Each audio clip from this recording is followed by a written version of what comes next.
ابوبکر صدیق رضی اللہ تعالیٰ عنہ کا ایک غلام تھا. وہ ان کو اکثر کما کے کھانے کے لیے لایا کرتا تھا اور وہ اکثر پوچھتے تھے کہ یہ کہاں سے لائے ہو، اور وہ کھا لیتے. لیکن ایک دن وہ شدید بھوک اور پیاس کی حالت میں تھے تو وہ کچھ کھانا لے کے آیا اور آپ نے کھا لیا، اور وہ تھوڑا سا ہی تھا، بالکل ہینڈز فل. تو جب کھا لیا تو اس نے کہا کہ آپ نے آج مجھ سے پوچھا نہیں کہ کھانا میں نے کہاں سے لے کے آیا. تو انہوں نے کہا بتاؤ کہاں سے لے کے آئے ہو کھانا. تو کہتے ہیں کہ وہ جو غلام تھا وہ کہتا ہے کہ جب میں کافر تھا، جب میں مسلمان نہیں تھا تو میں کہانت کیا کرتا تھا، ٹھیک ہے، and I was not good at it. لیکن ایک بندہ ایک بیوقوف میرے ہاتھ چڑھ گیا اور میں نے اس کو فیوچر کے بارے میں اسی خبریں بتا دیں اور میں نے اس کو چیٹ کر دیا، اینڈ ہی واز امپریسڈ. تو اس نے مجھے کچھ پیسے دینے تھے تو مجھے وہ ملا، تو مجھے اس نے دیے، تو میں نے وہ اس سے کچھ خریدا اور آپ کو لا کے دے دیا اور آپ نے کھایا. اللہ اکبر. اور ابوبکر صدیق جو کہ حلال اور حرام کا اتنا خیال رکھنے والے کہتے ہیں اف لک، تم پہ تف ہو، تم پہ افسوس ہو، تم نے مجھے کیا کھلایا، تم نے مجھے قتل کر دیا، یعنی میں نے جو کھانا کھا لیا.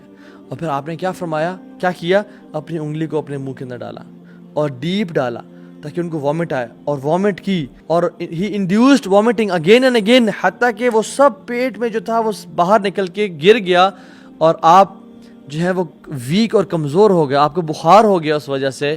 اور پھر یہ سب کرنے کے بعد بھی اللہ سے دعا کی، اللہم انی اعتذر الیک مما حملت العروق وخلت الامعاء. اللہ اکبر. یا اللہ میں تجھ سے معافی مانگتا ہوں. کس چیز کی معافی یا ابوبکر؟ یا اللہ میں تجھ سے معافی مانگتا ہوں کہ جو اس حرام کھانے میں سے میرے رگوں میں چلا گیا اور میرے انٹسٹائنز میں چلا گیا، مجھے معاف کر دے، ان پہ میرا کنٹرول کوئی نہیں ہے. اور لوگ، ان کی فیملی ساتھ بیٹھی ہوئی تھی، انہوں نے کہا کہ Abubakar it was not a big deal, وہ تو ایک دو چار نوالے تھے، کیا فرق پڑتا ہے، اتنا آپ نے کیوں تک دعا کیا کہ آپ بیمار پڑ گئے.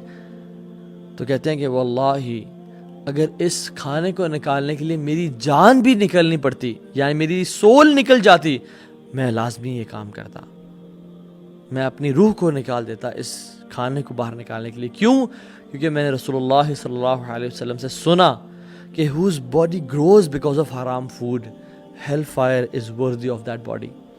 جس بندے کا جو پرورش ہے، نشو نما ہے، اس سے کچھ بال، کچھ سکن حرام کھانے سے اگتی ہے اور بڑی ہوتی ہے، تو اس باڈی کا جو حق ہے نا وہ نار پہ ہے، یعنی نار کا جو حق ہے اس باڈی پہ ہے اور وہ اس کو کھائے گی. کیونکہ آئی سی پیپل نیک، نمازی، داڑھی رکھی ہوئی ہے، 5 ٹخنوں سے اوپر ہے، خواتین عبایا پہنا ہوا ہے، ماشاء اللہ منڈے اور تھرسڈے کے روزے رکھنے، اللہ کا ذکر، تہجد کی نماز، لیکن جب بات آتی ہے کمانے کی اور اپنے پیٹ میں وہ لقمہ ڈالنے کی تو پھر وہ حرام جا رہا ہے.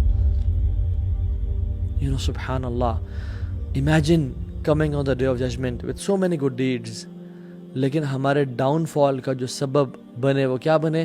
کچھ مال جو ہم نے کمایا وہ ڈاؤٹ فل تھا، وہ جو منہ میں ڈالا وہ شک والا تھا، جو ہم نے پہنا وہ اس میں شک تھا کہ حلال ہے یا حرام ہے، جو گاڑی چلائی اس میں شک کہ حلال ہے یا حرام ہے. So be cautious regarding the rupee and the dinar and the dirham and the dollar. اپنے ٹیچر بن جائیں، اپنے ایگزامینر بن جائیں کہ میں کس لیول پہ ہوں. جو شخص یہ کرتا ہے جس میں یہ انڈیکیٹرز ہیں، واللہ انشاءاللہ تعالی his ایمان is complete and he is preparing for the آخرہ انشاءاللہ تعالی.